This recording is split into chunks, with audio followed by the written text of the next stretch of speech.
Hello everybody, welcome to the stream. I've done a fancy thing. Look, I've got a stream intro thing now. That should be quite fun.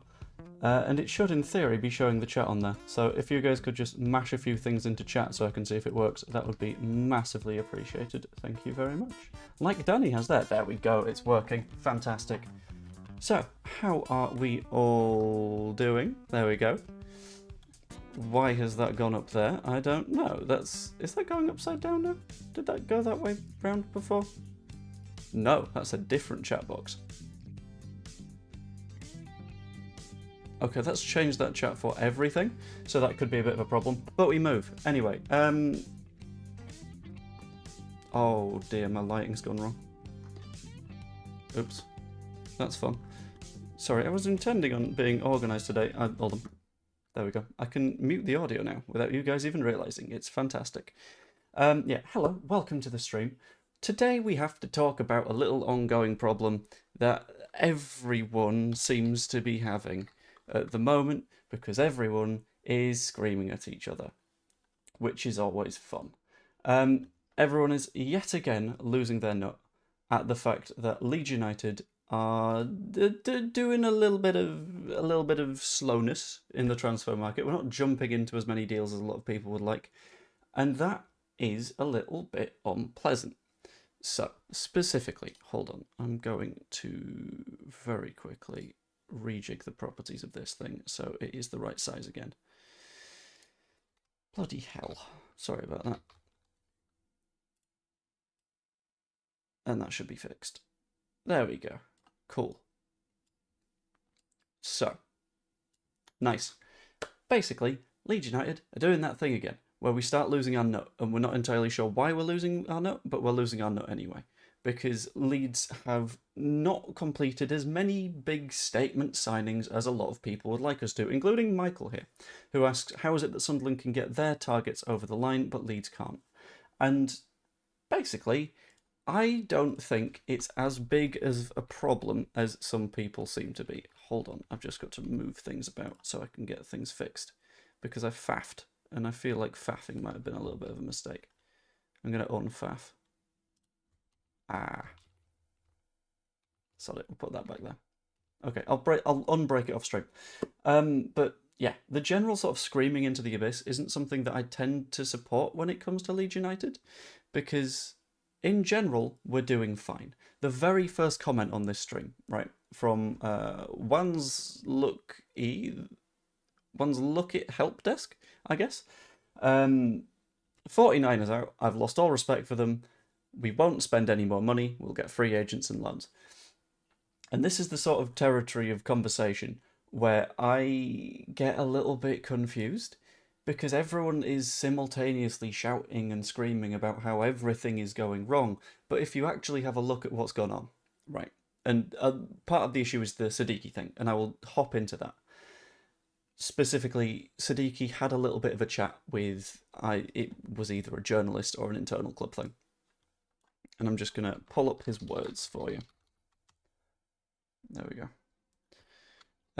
With the big argument being Noah Sadiki has snubbed Leeds to sign for Sunderland. Not hugely the way that I would have phrased that. So specifically, Noah Sadiki's actual words were, Wolfsburg's name was bandied about, but I never spoke to their board. In fact, I only spoke with people from Sunderland, Frankfurt and Leeds who had also submitted a bid. Now, the way that transfers tend to go, the way that they tend to work is clubs will approach the player first, and then the bid process will happen, which is fine. So we approach, which is okay, that's understandable, that's fine, we know that that is going to happen. And then we either decide to match his wage requests or we don't, because at the end of the day, when it comes to contract discussions like Sadiki is talking about here, a hell of a lot of that will come down to how much is each club willing to pay. And I feel like us not matching the amount that Sunderland are willing to pay is becoming a little bit of a trend in this window, but it's not a trend that I'm super concerned about. Because as Evie mentioned a moment ago, if I can find it, I can't find it, but it's fine, it's not on the screen anymore, it's okay.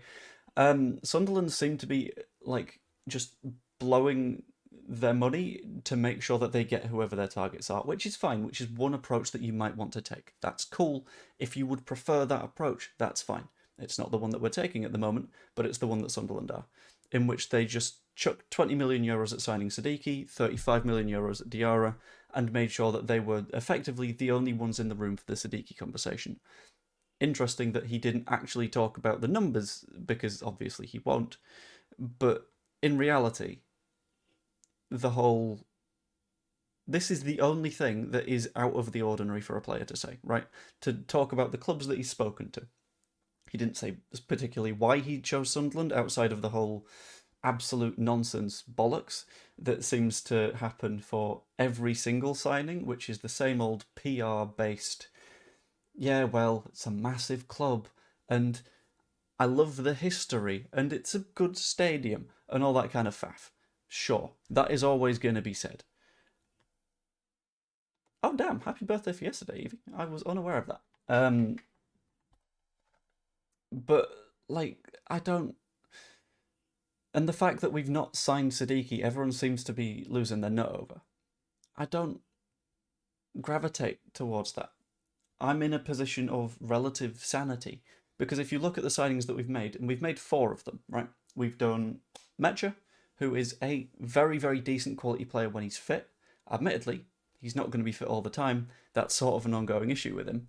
But at the same time, I'm not particularly scared by that, because for some reason my ring light isn't being found. This is going to be a problem.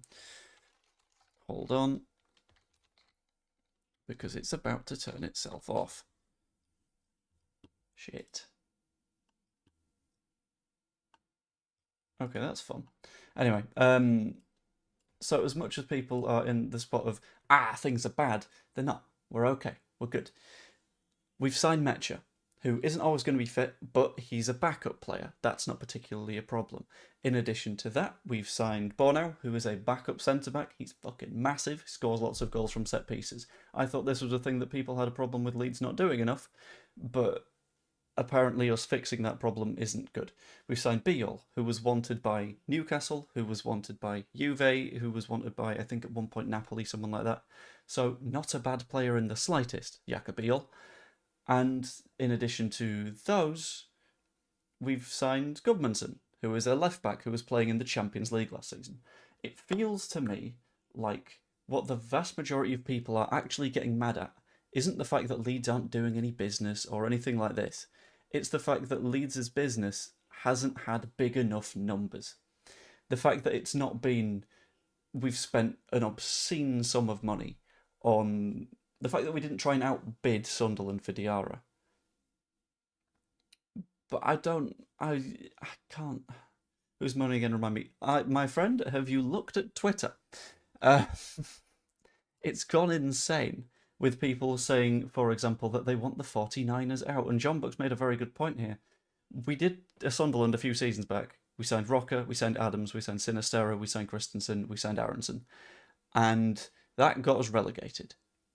And we were in a position where the FFP was knacked. We were screwed. We were diddled. There was nothing that we could do about it. And I just think that what we need to do as a fan base, in general, as a rule of thumb, is just breathe and be calm and take our time with doing stuff. Because the more we enter bidding wars with other clubs, the more we're going to put more pressure on ourselves to cause more problems. The more we're going to say, well, why aren't we throwing money at this player? And then the club will throw money at a player and we'll end up in FFP issues, and then everyone will go, it's just another Victor Orta, 49ers out. I don't quite understand how, in no time at all, it feels like we've managed to forget our own club's history of the past 3 or 4 years, in which we overspent, we got relegated, and we spent the first season of being relegated desperately trying to fix things. And the more we end up in that cycle of problem, panic, find a way to fix it, oh shit, the more we're going to cause ourselves issues. and the more exhausting it gets. I'll be honest with you. Like, we've got people, for example, basically everywhere, which is always fun, that have been screaming that Daniel Farke is the reason we're not able to sign players, when in reality, us not putting in another bid for Sean Longstaff is the reason we've not been able to sign Sean Longstaff. Or we might end up signing Sean Longstaff, I don't know. That one is a developing story. But the fact that we're not choosing to throw money beyond our own valuation at players is the reason we're not signing those players. And that's okay. That's fine. It's like Dr. Jack Hodgkins has said.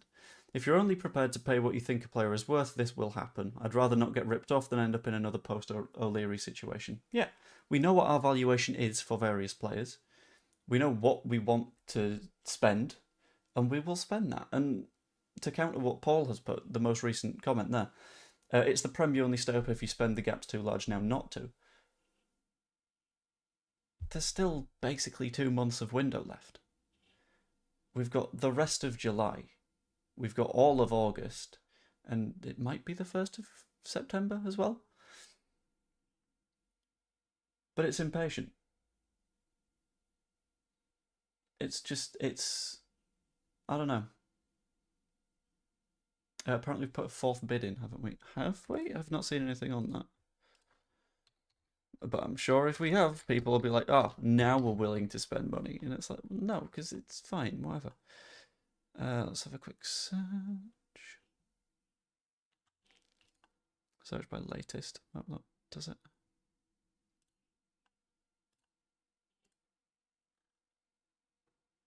Yeah, I've not seen anything on that, to be honest with you.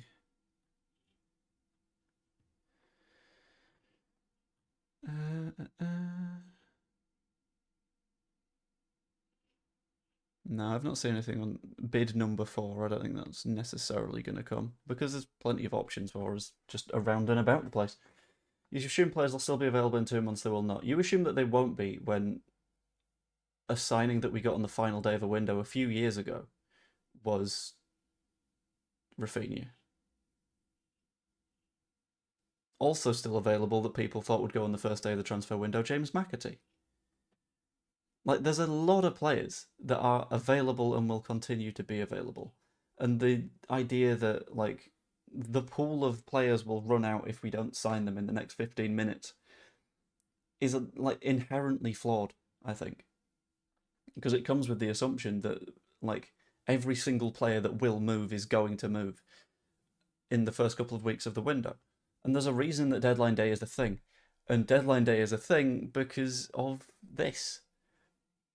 Because it happens. We're only moving for bench players. We're not. If you think Beale is a bench player, then I have no idea what you think our club's level is right now. Because there were Champions League clubs lining up to sign Jakob Beale. Newcastle tried to jump in at the last minute to sign him. We're okay. You say we're only moving for bench players. That's not the case. And I think jumping to assume it's the case is wrong. Yeah, again, Gudmundsson, another example. We signed him from a club in the Champions League. To say that he's going to be a bench player is wrong. Like, playing regularly for Lille isn't nothing. Lille are a very, very good club. Let's have a quick look.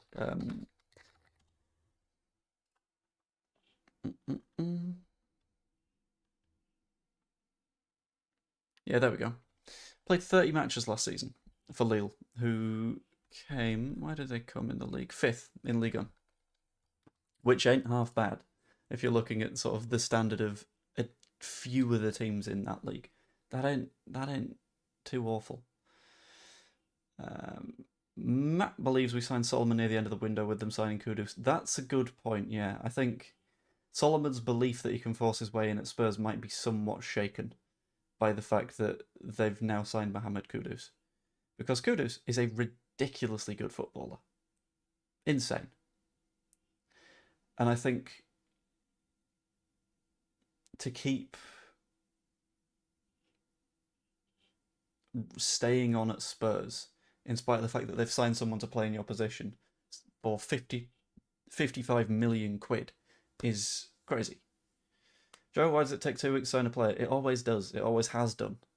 Like, there's no instance, except off the top of my head, Willy Nonto, in which you go, we want to sign this player. We will immediately pay exactly what you want us to pay, and we'll sort an agreement with the player themselves, all within about 15 minutes. That doesn't happen. That can't happen. It's not a thing.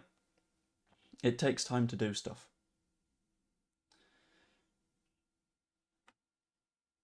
So there's a reason that the window is this long, and it's so you can take your time, and so you don't have to rush to decisions. Because I think if we make those silly, jumpy choices that land us in financial trouble again, you'll be equally full of criticism. If we sign Diarra for 30... No, because we'd have to outbid Sunderland. If we sign Diarra for 36 million euros, 31 million pounds, whatever, and then we got relegated, absolutely everyone will be immediately turning their attention to the 49ers and going, why did we do that? Because Diarra didn't do well enough, because we didn't stay up. And it's easy to look at everything without the proof of next season in front of us. But I don't lie, because 49ers said in January they know who they're getting. What? When did the 49ers in January say they knew who they were getting? That wasn't a thing as far as I'm aware. I don't remember that in the slightest. Also, people... You're trying to paint the fan base as rational, but most of us are aware of how difficult this season will be. If we get our 6th or 7th choice targets, we get relegated, simple. No, but that's the thing, though. It's not an irrationality, I understand that. It's more... I can see where the worry is coming from, because it's coming from a place of complete rationality. It's coming from a place of, we need things to work now, and if things don't work now, we're in trouble.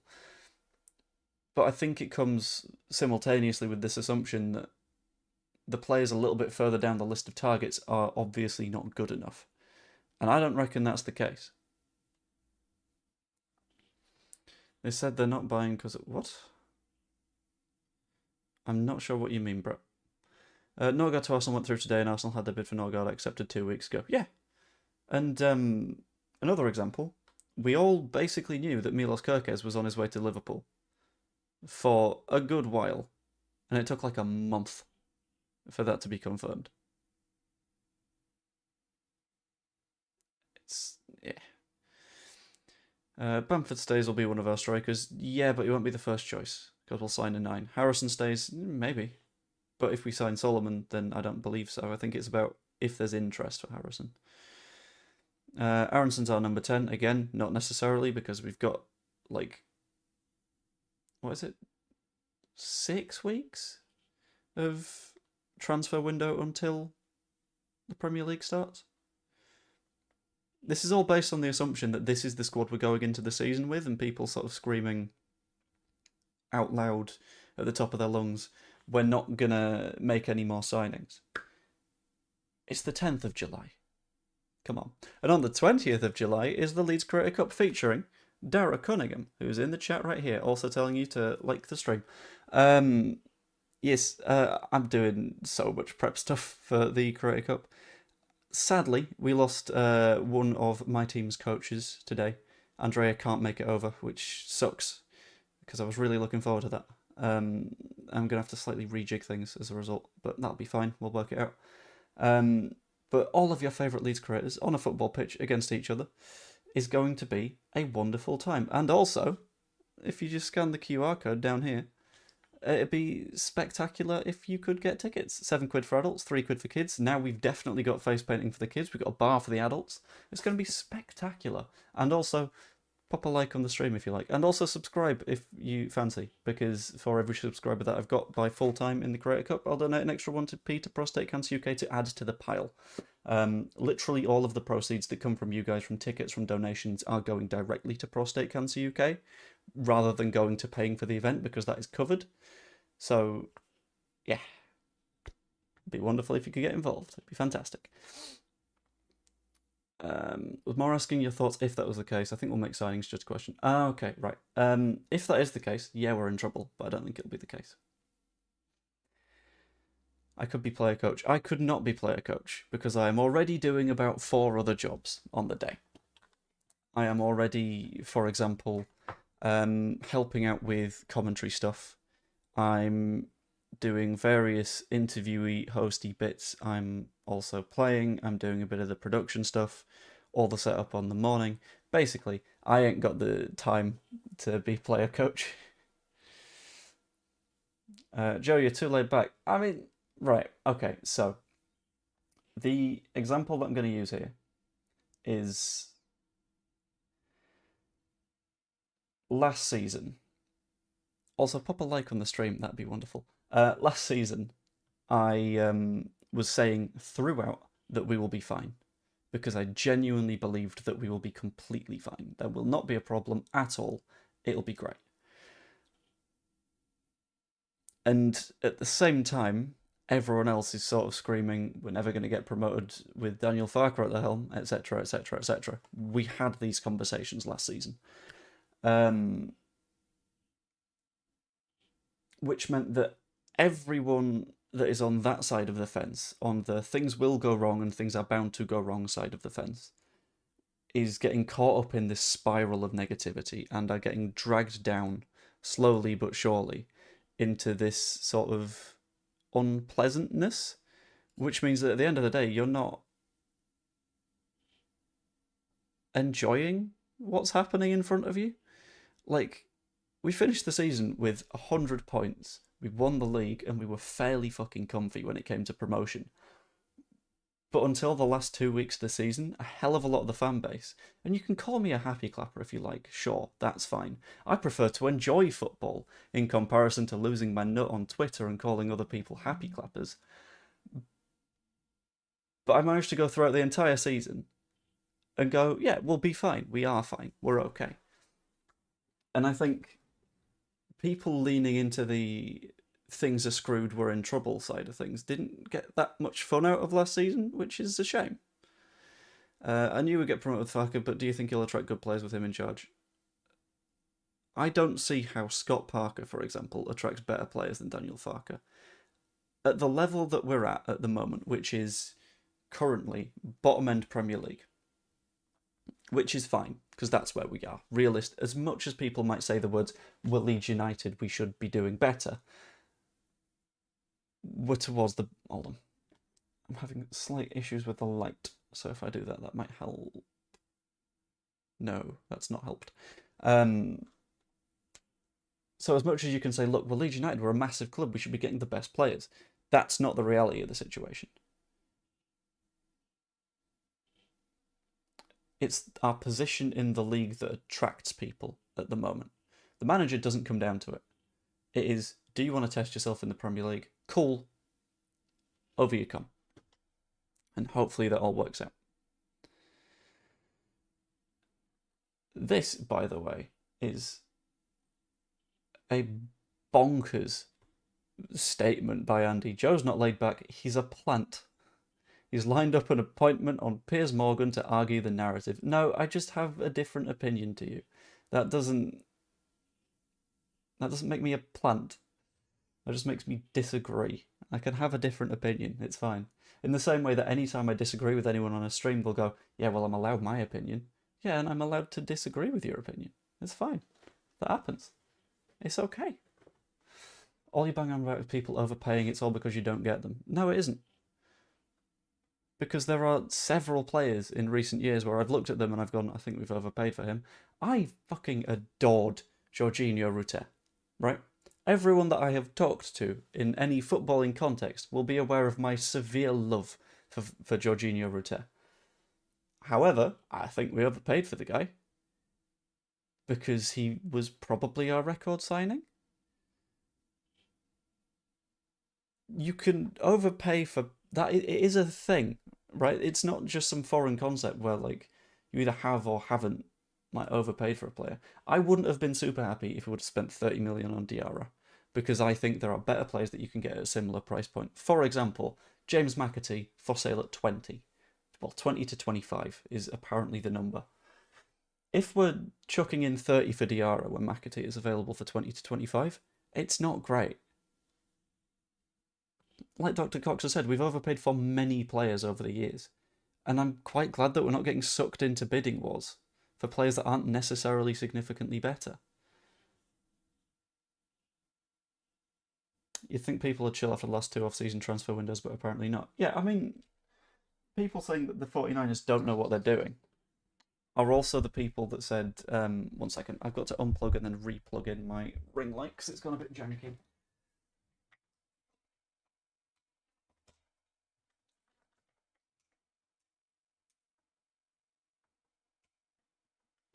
Let's have a look.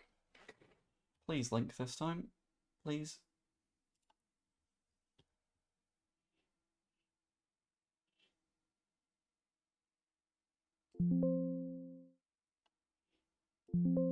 Oh, it's broken. Okay. Ah! I just got flashbanged by the ring light. I don't know if you guys saw that.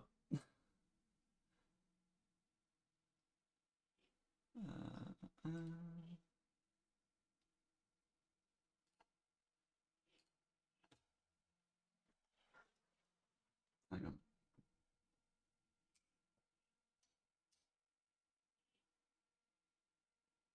That might work, but we'll find out.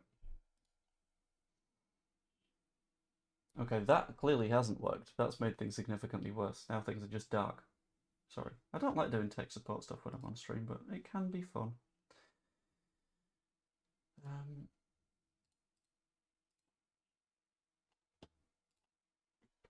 Okay, whack it back on. That might fix it. Might. We'll find out, won't we?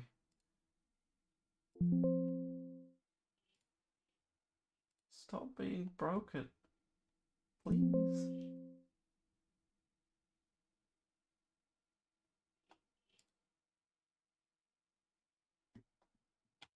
Shit. Flashbanged. Right, anyway. Just close your blind or curtains. I would, but we're using the curtains in the other room. Basically, Kayla, being very, very, very pregnant at the moment, is having trouble sleeping, and it being as dark as feasibly possible is the only way that we're being able to fix that in any way, shape, or form. There we go. That works. So if I go to standard brightness, there we go. Cool. I like how to sort of balance the sun against my face. I need to click the button that I've called blind on my stream deck. That's fun. Anyway, where were we? Do I have to use my imagination to get a shout out these days? Just bounce as well, you know. I mean, you don't have to use your imagination to get a shout out. Like, it's fine. I just read the chat. It's all good. Farke gone by Chris. No, that's just your dream, Mr. Corbett. If you are already saying that we need to get someone out by Christmas, then obviously you're not going to be basing what happens on performances. You're going to be basing it on, has it fit what you personally want to happen before the season's even begun? Which I think is an unhappy way to live, I've got to be honest with you. I get a kick when you say we're a massive club. 49ers just spent 250 million on Brock Purdy at 25 years old. Yeah, I mean, American football money is stupid. Like, that sport has no sense of reasonable numbers of cash. That is very blue. Okay. Let's bring it back to a more natural colour. That'll do. Just thought if we finished 10th in the Prem last year, we would have had a lot more money to spend this year. Yeah, and it's not even just from like a financial perspective. It's from the perspective of PSR, which is always fun because you're allowed to lose a certain amount of money per year under PSR. So, for example, £13 million is your permitted loss in the Championship, 35 million is your permitted loss in the Premier League. This does have some exclusions, so specifically the academy spending doesn't go into it, women's football doesn't go into it, it's just the men's side's expenditures.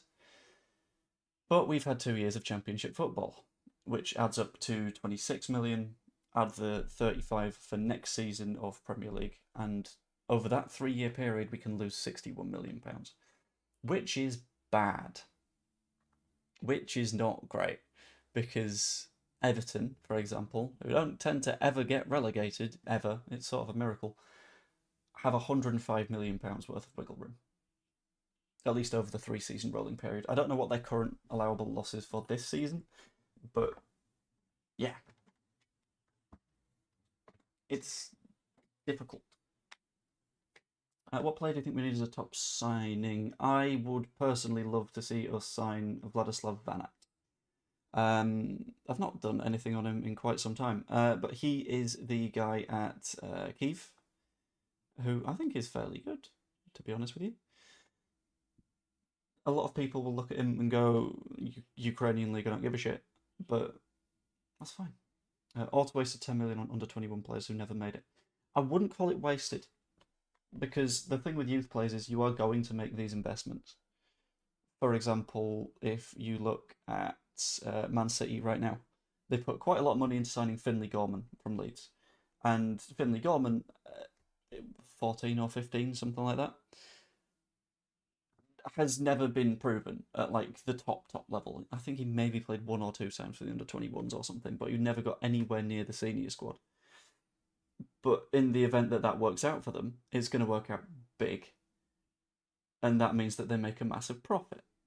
JB probably was, yes, but I think JB is more a case of financial shenanigans, because player swaps effectively don't work under PSR, because you're not getting a fee in.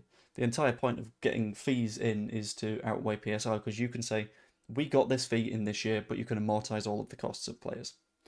So, in that case, JB bought for 5 million, goes down as a 5 million incoming fee for City, whilst they are spending 35 on Calvin Phillips, which means that in that year, they've only lost £2 million in that transaction, rather than spending 35. Separating the deals makes more sense, because mathematically it just does. You say, what, Meltdown? If you have seen any online spaces at the moment, there are so many people that are sliding into head loss. And it's a little bit depressing, because I think every test that has been thrown at the current ownership and leadership of Leeds United, turn your mic up, I'm on full volume and it's a bit quiet, it is basically at the top of where it can go. I can move it to my face and that'll be a little bit louder, but at the same time that's at risk of like maxing out the microphone. So if this is better, let me know. Hold on.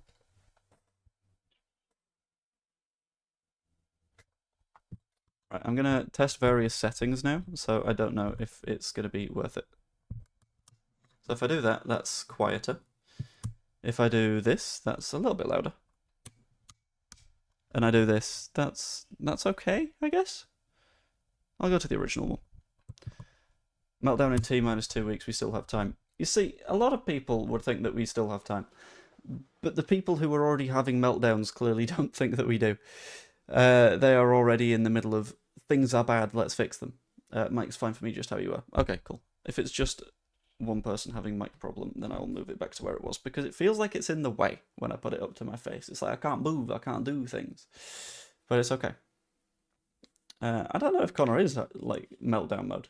I think it's fine to mention concerns, but when it becomes, we're screwed, we're done, let's sack the manager, he's not got any pull, all this kind of stuff.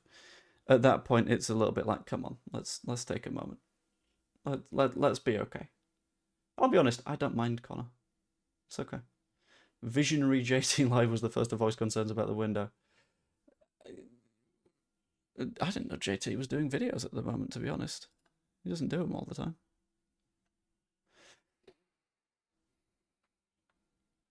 Yeah, I'm in the same place, John Book. I'm in the place of, I like some positivity. It's nice.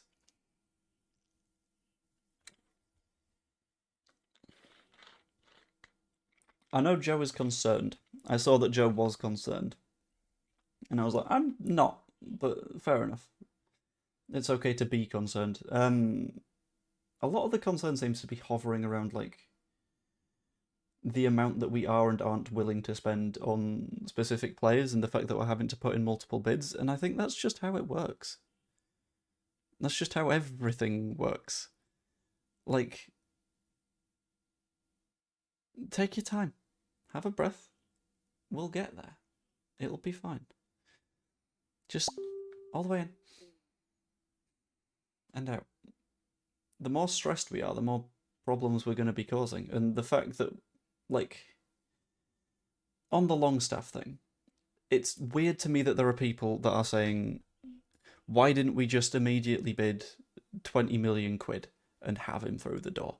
And it's like, no, because if you put in an initial bid of £9 million and then Sunderland come back and like, well, no, that's not going to do it. And you come back with the next one of 10 million. They're like, no, can we boost that number up a little bit? So you go to 12 or 10 plus 2 or whatever it is. That's fine. That's the standard negotiating process. Odds are, all the time, there are transfers that are slowly worked out over a matter of days, a matter of weeks, a matter of months, with many, many, many bids to make sure that you're actually getting a bit of value for money, to make sure that you're hitting the lowest possible fee, because then you've got more money to spend elsewhere. It's the example that I've been giving recently is the Diarra thing, where Sunderland pay 30. Sure, we could have also paid 30 and made sure that we get him. We bid 23 because we figured that was his value. In the case that we don't get him, sure. But the gap between that 23 and that 30 is Bornau's fee plus his wages for an entire year. And that's just an example of, like, in the event that we get Diarra successfully at 23, then we've still got the cash for Bornau. Like, some people call it lowballing. It's just negotiating. It's how it works. It's fine. It's okay. We're good.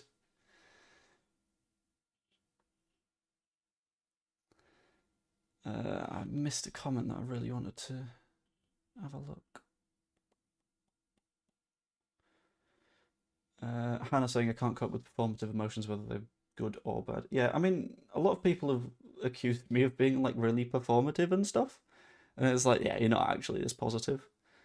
Those people have never had a conversation with me, I am convinced. Because I'm happy to just sort of chat and vibe and chill.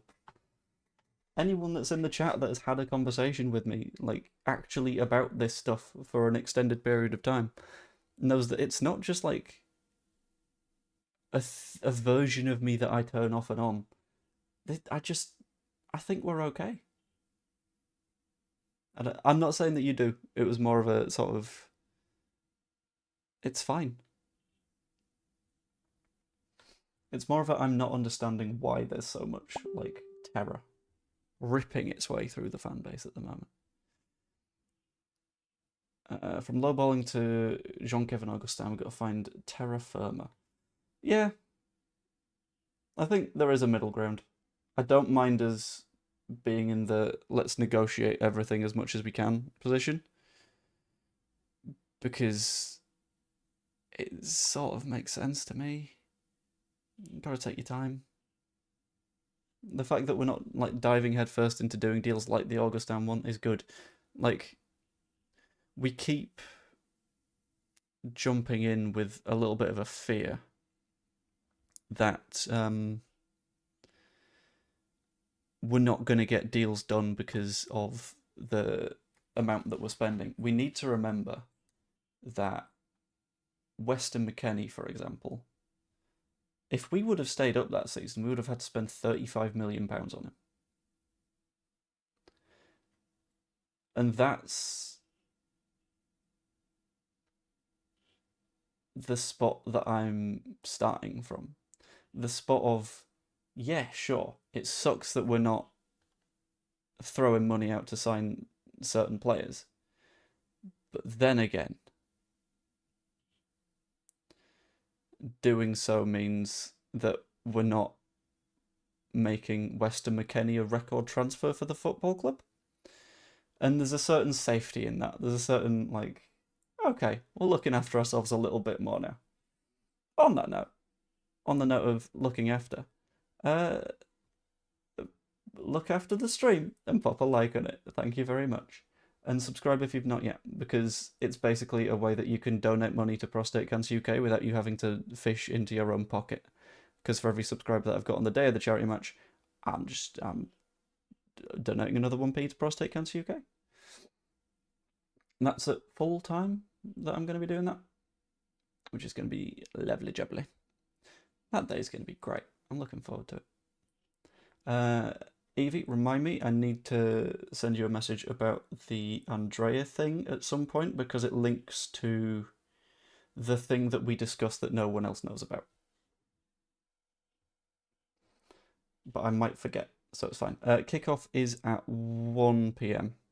on the day of, but gates open at 11:30. So that'd be good. That'd be nice. Be lovely jubbly. Anyway, let's have a look at the comments. The annoying thing about this setup is I can't like bring up a comment, which is a shame. It kind of sucks. Where am I playing in the team? I don't know yet. I don't know yet because I don't know how long I will realistically. Wait for it.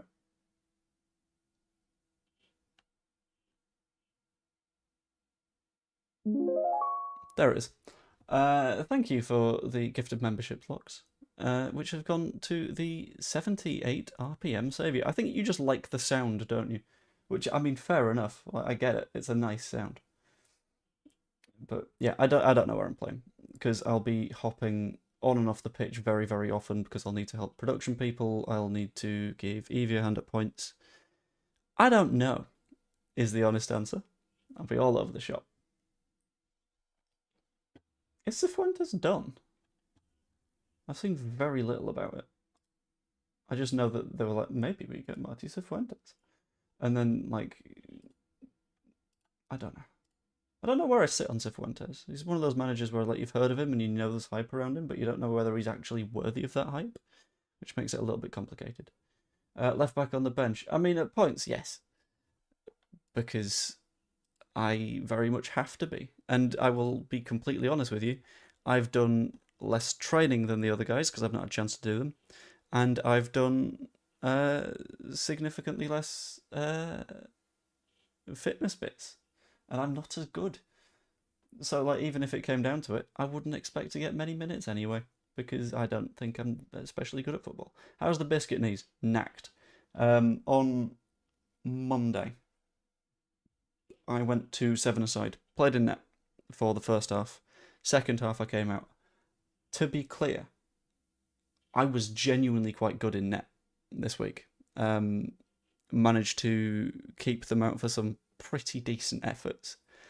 I think it was 4-1 when I swapped out because I wanted some minutes in the second half, so I've got a little bit of movement in my legs. Knee, already knacked. So that's good. But what effectively happened was I came out of net and then we conceded enough goals for it to be 5-5 at full time, which was depressing. I could be the keeper for the charity match, but we do have an actual goalkeeper in net, which is better, I think. It keeps it a little bit more fun. Need to keep soon. There's a few in the mix. I think KG Scouts have identified their main target. Why KG Scouts? I think the Club Scouts have identified some main targets. Yeah, I think there's 3, maybe? Blowing his own trumpet now. To be clear, I am awful in a full-size net. Genuinely dreadful. The worst goalkeeper you've ever seen. There's a reason that I stick to 7-a-side. Yeah, Leicester will end up in the playoffs, I think. There's a decent enough squad there to not get in trouble. Imagine KG's also slagging the 49ers at the moment. Maybe. I don't know. I'll be honest. I don't watch too much of his bits and bobs because when I watch live streams, I like to get involved in the chat. And a disagreement over Patrick Bamford means that I cannot do that, which is fun. Although, again, KG, if any of you or your viewers are watching this, the invite is still open to help out with charity match stuff because my god, I could do with some help with the charity match stuff. Having had a coach and a commentator and a pitch side host drop out within the past few weeks, That's a problem that I'm trying to make up with manpower that is already at the event. I did reach out to someone who was like, they might be able to make it, but they were eventually not able to make it, which sucks. Nothing wrong with KG, just has a different and strong opinion on things. Yeah, I mean, you can have a different and strong opinion on things, but at the same time, that relies on you accepting the different and strong opinions from other people. So, not immediately, for example, banning fellow content creators from your chat purely because they disagreed with you on whether or not Patrick Bamford was decent the season before, in which he scored the most goals per 90 that season. Anyway, that's not what we're talking about here. That was frustrating because it was like, no, I come in peace. I'm trying to hop into conversation and just sort of like pull everyone together. Stop it. Shame we can't make it, otherwise I talk with close and go, it's okay, that happens. Available to help out. It'd be great to meet all you guys. Hey, thank you. We agree to disagree. Who agreed to disagree? I don't know. But yeah, I mean, I'm generally, as a rule of thumb, I'm happy to agree to disagree with anyone on anything. It's just, you need to be heard to be agreed with or disagreed with. And it's when that conversation stops before it's able to start that it becomes a bit like, well, so why are we here then? Just, yeah, let's have some nice vibes on streams, you know? Question, what help do you need? Various organisational bits on the day off. I'm happy to argue with anyone. I am also happy to argue with anyone.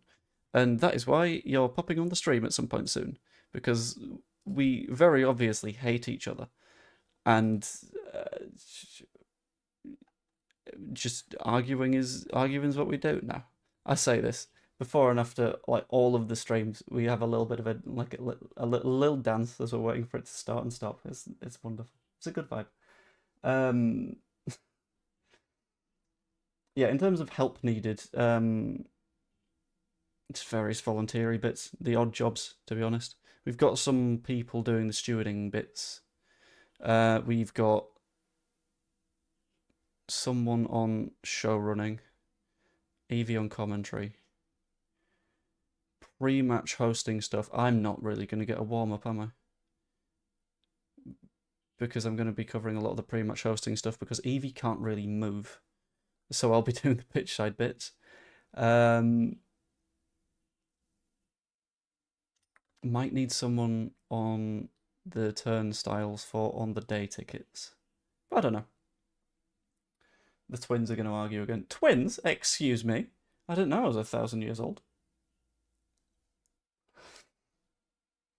More rush signing, the more chance we'll end up with a donkey for 30 million to appease the fan base. That's the thing. Like, yeah, it's the more people focus on what does the big number on the news article say, the less likely we are to get the better players for an affordable level. So it's If I need a hand, let you know. I'm not 1,000% sure at this point, to be honest. It's mainly people that are comfortable being on camera in front, and to be like completely frank here, comfortable and experienced being on a camera in front of a hell of a lot of people. Because there is a difference between saying, yeah, I'd be fine doing that, and actually doing that. Because, for example, the first time my stream got to like really big numbers, terrifying. And that was without having to talk in person to a camera. Like, that was a spooky time.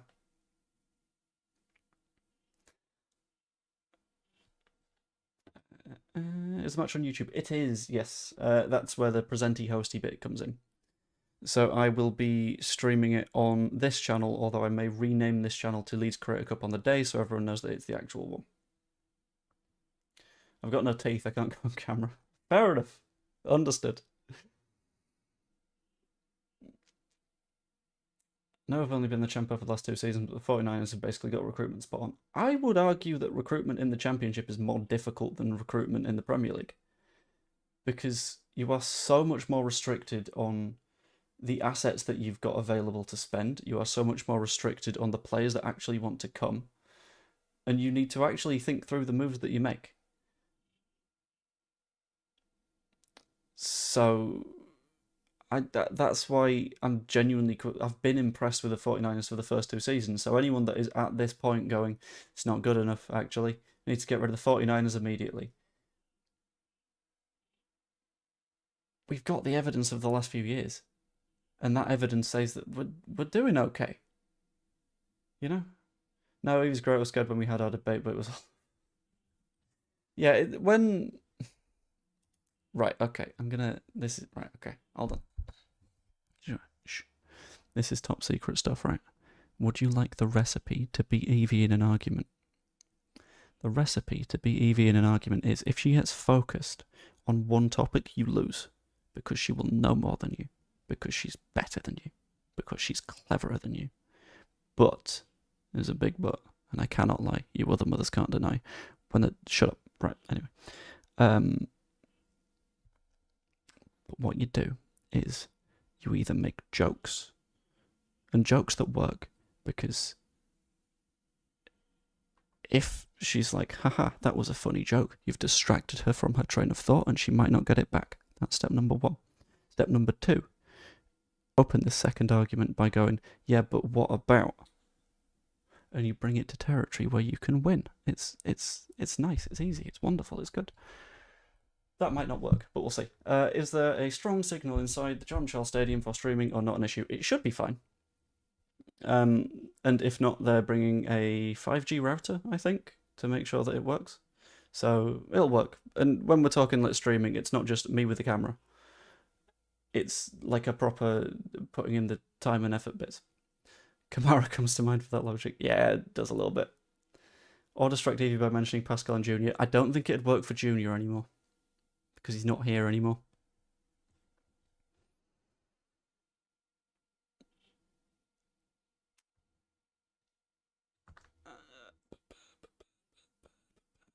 Where are we? What's happening? Some people are losing their nut. Badger asking what's going on. Again, some people are slightly losing their nut over the Longstaff stuff and the Sadiki stuff. So, saying, why aren't we just spending the amount of money that Newcastle want us to? Which is distracting you by saying DJ is rubbish. I'd be killed. I've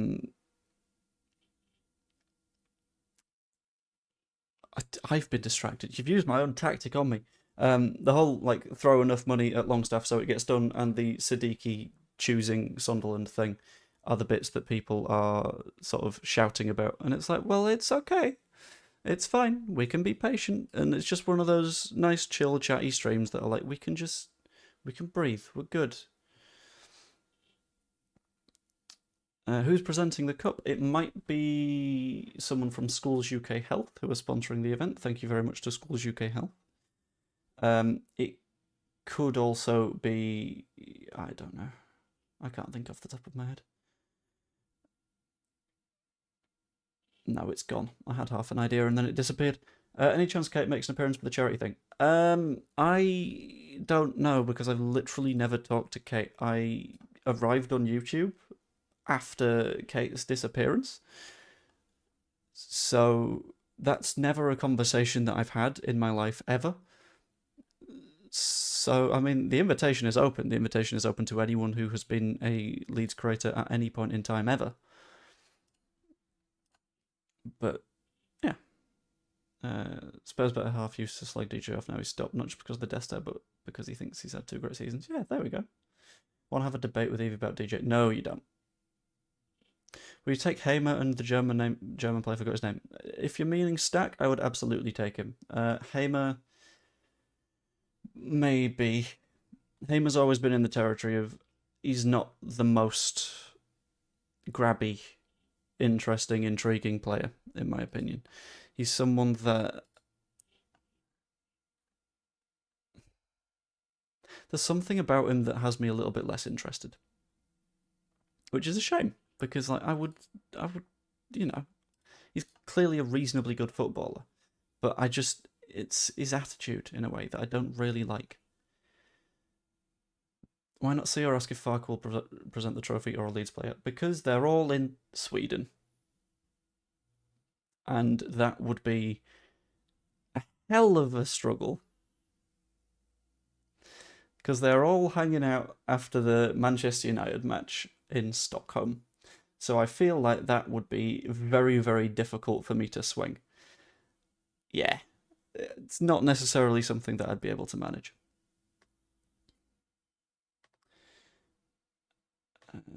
Harrison might be available. Yeah, maybe.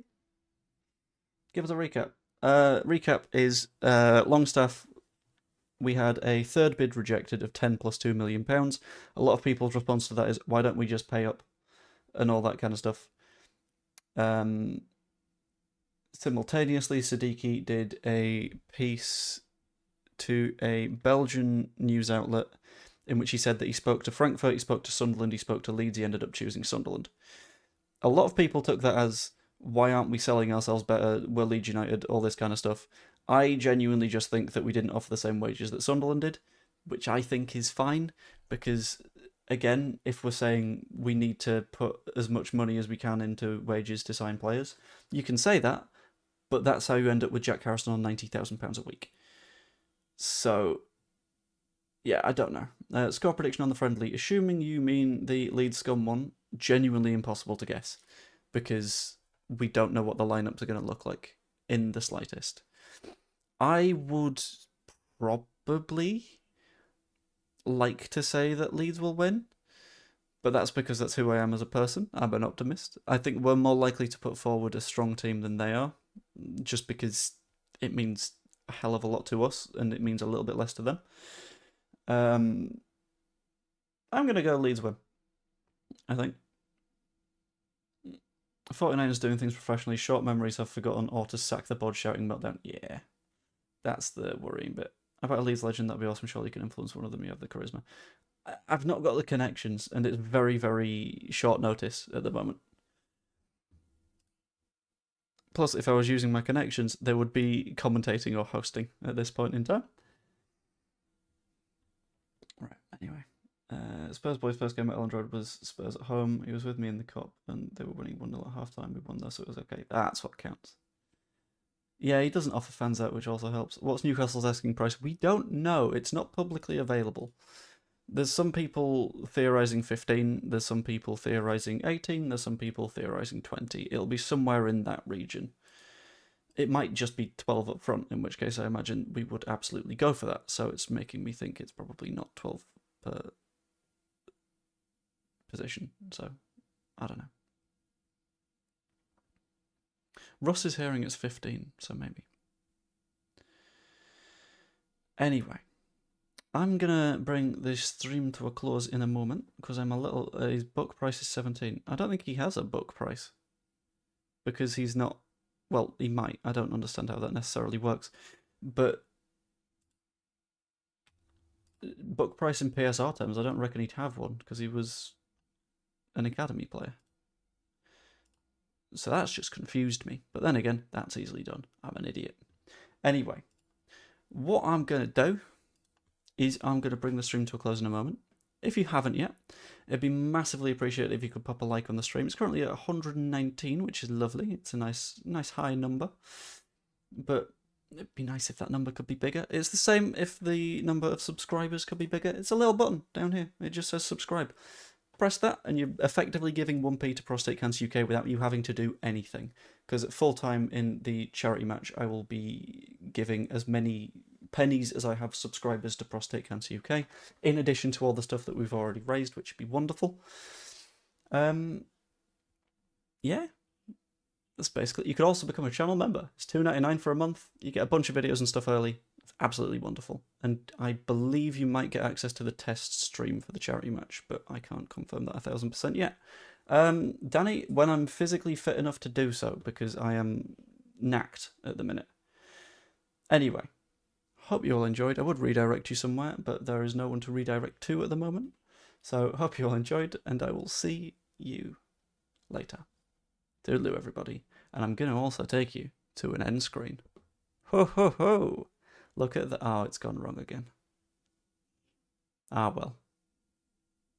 See you later, everybody.